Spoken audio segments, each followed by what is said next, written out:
in the frost-bitten winter of 1290. When King Edward I of England stood atop the Tower of London gazing at the frozen Thames while his war chests rattled empty from crushing Welsh rebels under the boots of his longbowmen and plotting fresh conquests in Scotland and France that would drain rivers of silver, a whisper slithered through the royal mints like a serpent in the Garden of Eden. Clip the coin, not with swords or decrees but with tiny silent scissors. Shear the silver edges of every sterling penny that passed through royal hands so that a coin once proud with 1.4 grams of pure metal became a ragged impostor carrying barely a gram while the king's men melted the stolen slivers into fresh dies, royal goblets, and secret ingots locked in the tower's vaults. And thus began the Great Clip, a silent heist that robbed an entire nation without a single drawn blade or public proclamation. Merchants in Cheapside paid taxes in full-weight pennies only to receive lighter change from the exchequer as clerks. Farmers in Norfolk sold wheat for coins that shrank nightly in value. Bakers in York doubled prices by dawn because the silver had vanished into the crown's coffers. And the people, clutching their jagged discs now more bronze than silver, felt the rot in their purses but dared not speak for fear of the king's wrath or the sheriff's noose, while Edward's officials shrugged with practiced innocence and called it natural wear from circulation. The same lie echoed today when central banks flood markets with digital trillions and blame supply chain disruptions or geopolitical tensions for your empty wallet and shrinking salary. By 1295, the realm's silver had dwindled by a full third, not lost to trade or savings but siphoned into the king's war machine. Wages lagged behind prices like a lame horse in a cavalry charge. Riots flickered in York and Bristol, where apprentices smashed market stalls demanding old weight coin. Yet the king paid his knights in clipped pennies, settled debts to Genoese bankers with lighter silver, and built siege engines at the Tower with the people's stolen metal, coining profit from poverty while his chroniclers wrote of prudent fiscal management. A London wool merchant named Thomas of Cornhill kept meticulous ledgers showing how in 1285, a sack of wool bought 100 pennies but by 1295 required 180. Of the new jagged coins, his margins evaporating like morning mist over the Thames, and when he complained to the guildmaster he was warned, "Speak not against the king's money, lest you lose your tongue." Across the Channel, Flemish traders in Bruges began weighing English pennies on scales rather than counting them, refusing any below standard weight, and English exports stalled as foreign markets closed to the debased currency. Yet Edward pressed on, issuing edicts that all taxes must be paid in current coin, while his mints worked triple shifts clipping and recutting. The deception grew. Bolder royal tax collectors toured villages with armed guards, demanding payment in heavy old pennies then returning change in freshly clipped ones, a transaction that transferred wealth upward with every handshake, and parish priests in Essex began preaching sermons on the sin of hoarding uncut coin, branding savers as enemies of the realm while the king's coffers swelled. By 1297, the crisis deepened as Scottish rebels under William Wallace burned English supply trains, requiring yet more silver for mercenaries. And Edward responded not by raising taxes openly, which would spark barons' revolt, but by intensifying the clip, ordering mint masters to reduce weight by another 15%, so that a penny now held barely 0.8 grams of silver, its edges so thin they crumbled under a fingernail, and market women in Coventry began biting coins to test them, spitting out the copper core like bitter fruit. Inflation became a daily torment. A loaf that cost 1 penny in 1290 now demanded 3. A pair of boots jumped from 6 pennies to 18. And day laborers who once earned 2 pennies for dawn-to-dusk toil now needed 5 just to feed a family, their children's bellies swelling with hunger while the king feasted on venison and Gascony wine paid for by their missing metal. The Great Clip was never announced in Parliament, never debated in guild halls, never confessed in royal charters. It operated in the shadows of mint cellars, where apprentices worked by candlelight, their fingers raw from snipping thousands of coins nightly.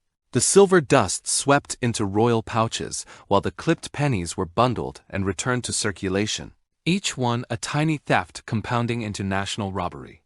When the scam finally teetered on collapse in 1299 with foreign merchants boycotting English ports, markets grinding to barter, and even royal tax receipts falling because collectors couldn't find enough heavy coin to meet quotas, Edward staged the grandest deception of all the Great Recoinage, proclaiming, from Westminster, a merciful reform to restore trust in the currency, summoning every soul from peasant to baron to surrender their mutilated pennies at local exchanges for shiny new ones stamped with his lion rampant and the promise Edwardus Rex. And the queues stretched from London Bridge to Lincoln Cathedral, as widows handed over lifetimes of savings wrapped in rags. Blacksmiths their tools worth in sacks, merchants their ledgers balance in barrels, only to receive back coins still underweight, but now official, round and gleaming. While the king's furnaces at the tower devoured mountains of silver scraps, over 40 tons collected nationwide and spat out more profit than any battlefield victory. The recoinage itself becoming the final heist as the crown kept 25% of all silver brought in as seigniorage fee for the service of giving people back their own metal in lighter form. The people cheered the reform, markets briefly stabilized, trade resumed, and chroniclers praised Edward's wisdom, never grasping they had been robbed twice, once by the clip over a decade, once by the cure in a single year, just as modern citizens applaud quantitative easing while their rents soar, pensions evaporate, and grocery bills double. This was no accident but policy, a blueprint recycled across centuries with chilling precision. Julius Caesar clipped Roman ease coins before the denarius fell. Emperor Augustus maintained 95% silver, only to see Nero reduce it to 90%, then Trajan to 85%.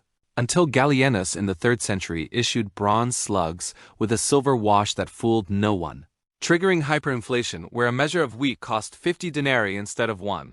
Soldiers mutinied for pay in gold, and the Western Empire unraveled. In revolutionary France, the assignat began as noble paper backed by church lands, but by 1795 a loaf cost 500 notes. Wheelbarrows carried wages, and the Directory burned millions of assignats in public bonfires while introducing the mandat territorial, another failed paper promise. Weimar. Germany in 1923 printed marks by the trillion.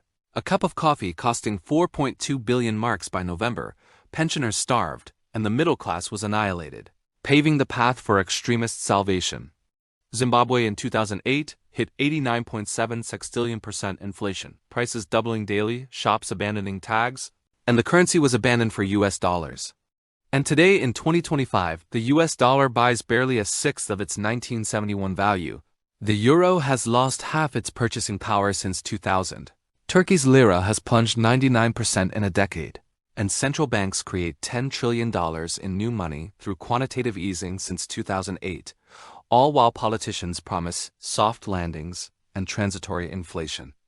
The tricks evolve, but never disappear. Medieval forced loans became patriotic. Liberty bonds in 1917, where citizens bought debt to fund World War I only to see inflation erode returns. Bailouts saved banks in 2008 with $700 billion TARP, while homeowners drowned in foreclosure. Pensions are IOU spent today and taxed tomorrow, with Social Security as trust fund, holding nothing but treasury bonds. Regulations spanning 185,000 pages in the U.S. Code protect giants while crushing startups. War debts from Iraq and Afghanistan exceed $8 trillion and counting, with interest payments alone consuming more than education budgets. Tax codes span 73,000 pages to hide transfers from wages to wealth, and complexity itself is the modern clip derivatives markets worth $1 quadrillion, algorithms trading in microseconds, balance sheets buried in jargon so you cannot see the silver vanishing from your paycheck before your eyes. In 1290, the laborer needed 4 pennies for yesterday's 2. In 2025, he needs $6 for 1971's 1. Same theft, new packaging.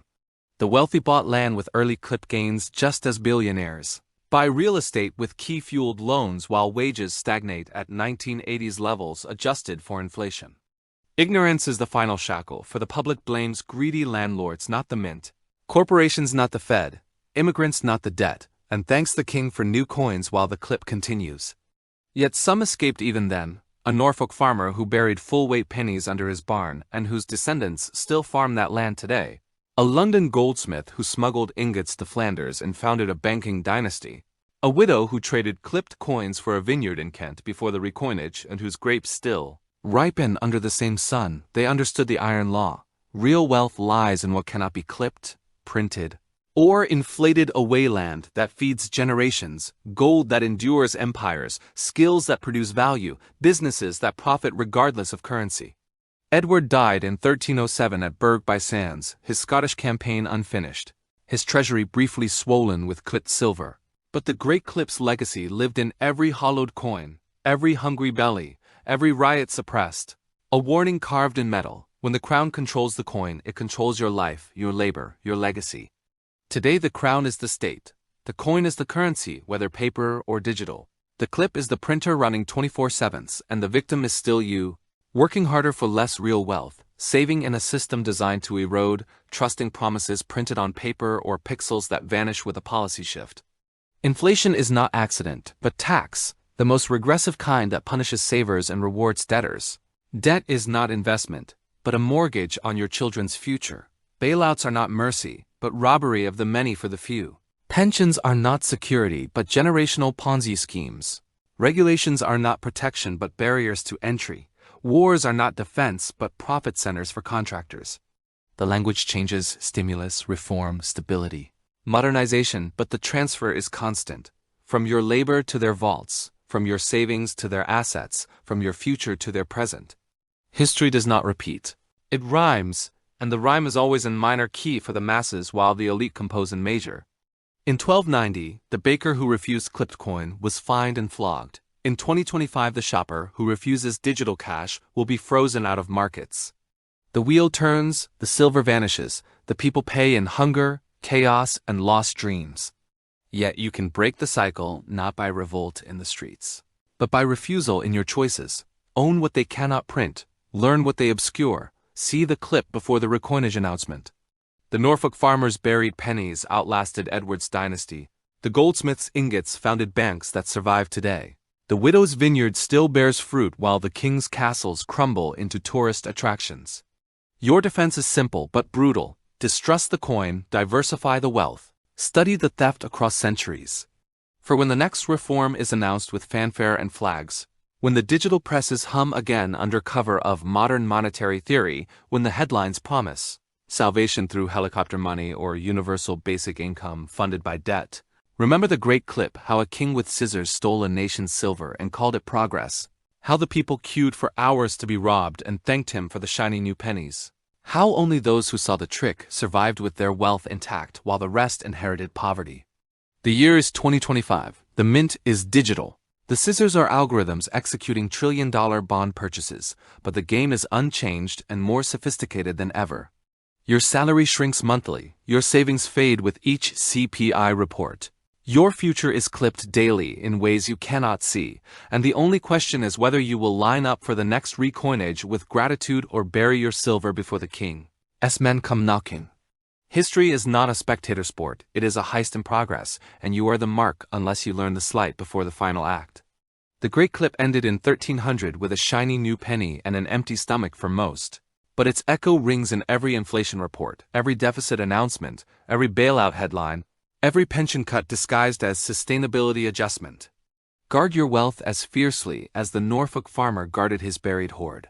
Guard your mind as sharply as the goldsmith guarded his scales, for the crown still clips, the presses still hum, the algorithms still shear, and the people still pay unless they wake up.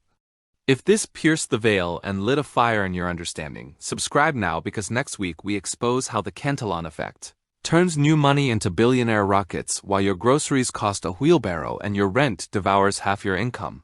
History has the answers. The theft is happening in real time and the clock is ticking on your financial freedom.